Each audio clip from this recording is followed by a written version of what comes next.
el gendarme necesario apoyado por Estados Unidos. No olvidemos que aquí acabaron con los nacionalistas que tocaron el petróleo, volvieron a traer a los Pahlavi y colocaron con acciones militares manejadas por la CIA en el trono del imperio a Reza Pahlavi, quien después tuvo que ir al exilio cuando la revolución islamista y por supuesto ya tenía el cáncer que ha sido noticia.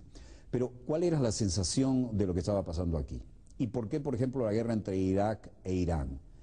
El Shah estaba destinado, por sus buenos negocios con las transnacionales petroleras de Estados Unidos, a ser el gendarme que cuidara todo el Golfo Pérsico y especialmente el Estrecho de Hormuz. ¿Por qué? Porque por aquí, aparte de toda la riqueza de Arabia Saudita, que tendría eventuales salidas por otro lado, y todos los grandes productores de petróleo del área, los Estados Unidos y los Emiratos, y Qatar, y Doha, y por supuesto Kuwait, tenía que haber alguien que se encargara de controlar esto para los intereses occidentales.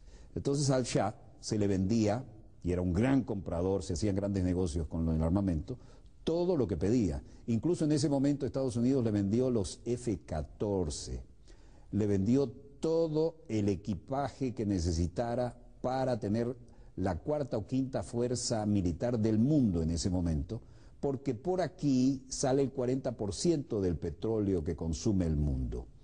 Y además eso le permitió llevar a Irak al acuerdo forzado, allá por 1975, que se firmó en el Magreb, para decidir algo que no estaba todavía decidido en el terreno y en los mapas, que era la salida al mar de Irak en el estrechito aquí de Shatt el Arab, donde está pegado a Kuwait, donde vienen el Éufrates y el Tigris, después de formar el paraíso, la Mesopotamia bíblica, vienen a salir al Golfo por el estrecho de Shatt el Arab. Y eso es vital para un país petrolero. Pues el Shah, con la fuerza de lo que le habían vendido Occidente y especialmente Estados Unidos, creó la cuarta o quinta fuerza mundial y tenía el rol de proteger para los intereses occidentales todos los países vinculados al petróleo y a la salida del Golfo de aquí. ¿Por qué se logró eso? Bueno, primero porque la dinastía fue puesta en el trono por la CIA y por los intereses de Estados Unidos. A todos los nacionalistas que estuvieron allí antes, como Mossadegh, los sacaron por la vía del manual del golpe de Estado.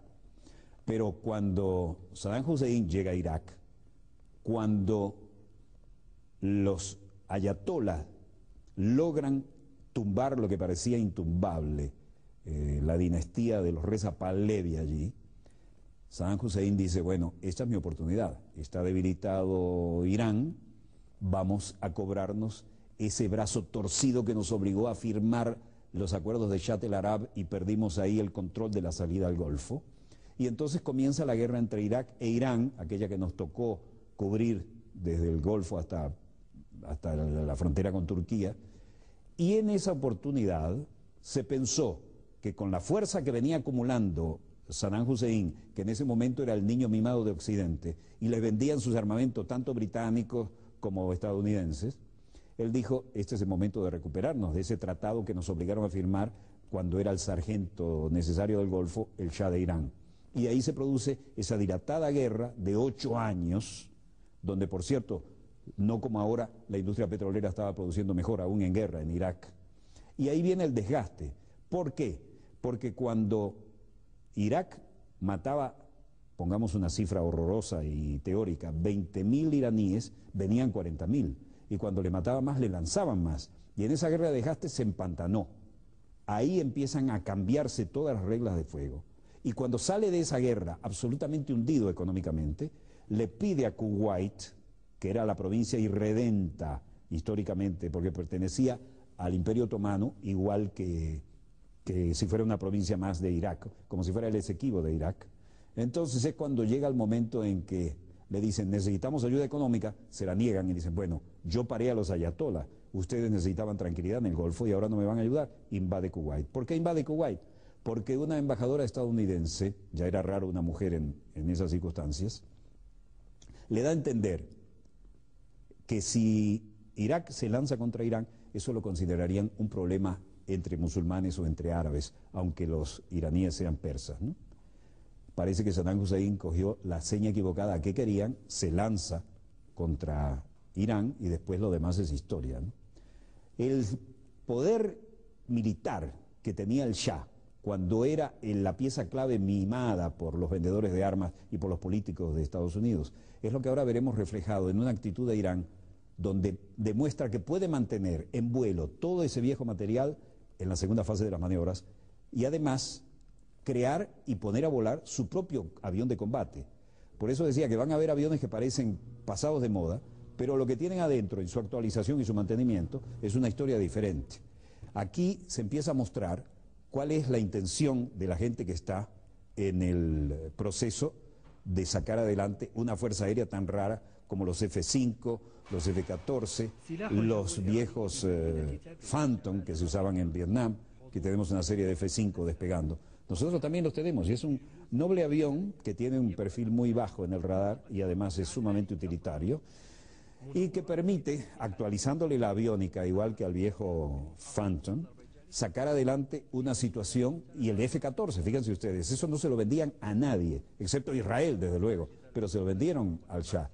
Y esta gente pone a volar los aviones de la época del Shah y pone a volar los aviones y los demuestra que incluso puede sacar a volar su propio avión de combate, que aquí no lo tenemos claramente identificado, pero que se trata, además de algunos Sukhoi, F-4, F-5, F-14, se trata del avión llamado Sayeh, producido y puesto a funcionar por los propios iraníes.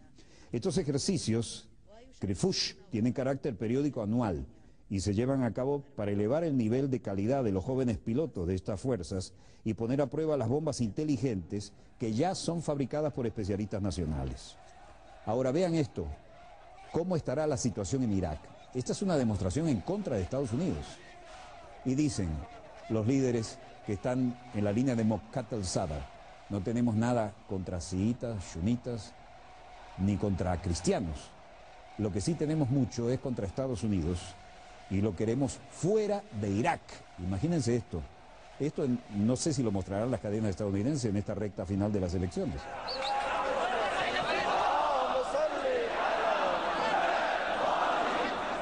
El grito es fuera, fuera invasor, vete Estados Unidos.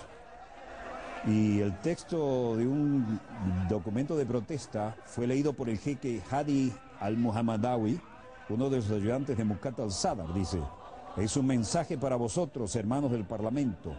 El gobierno iraquí ha renunciado a sus obligaciones al remitir ese pacto al pueblo iraquí, al Parlamento, porque es una mancha de vergüenza. Ahí están quemando una efigie de Bush y de Condoleezza. No sé cómo verían esto los soldados que están allá, ¿eh? Porque es una mancha de vergüenza en la frente de los ejecutivos que suscriben ese tipo de acuerdos, subrayó el jeque. Vete ya, ocupante, era el grito, y las pancartas que encabezaban la manifestación convocada por el grupo chiita, en la que los participantes coreaban lemas como vete, vete, ocupante, no, no a Estados Unidos, no a Satán. Asimismo, el comunicado de Moqat al-Sadr asegura que es un mentiroso quien dice que el acuerdo pondrá fin a la ocupación militar estadounidense en nuestro país y que devolverá la soberanía a Irak. El ocupante permanecerá en sus bases y el que os dice que el pacto os devolverá la soberanía miente descaradamente.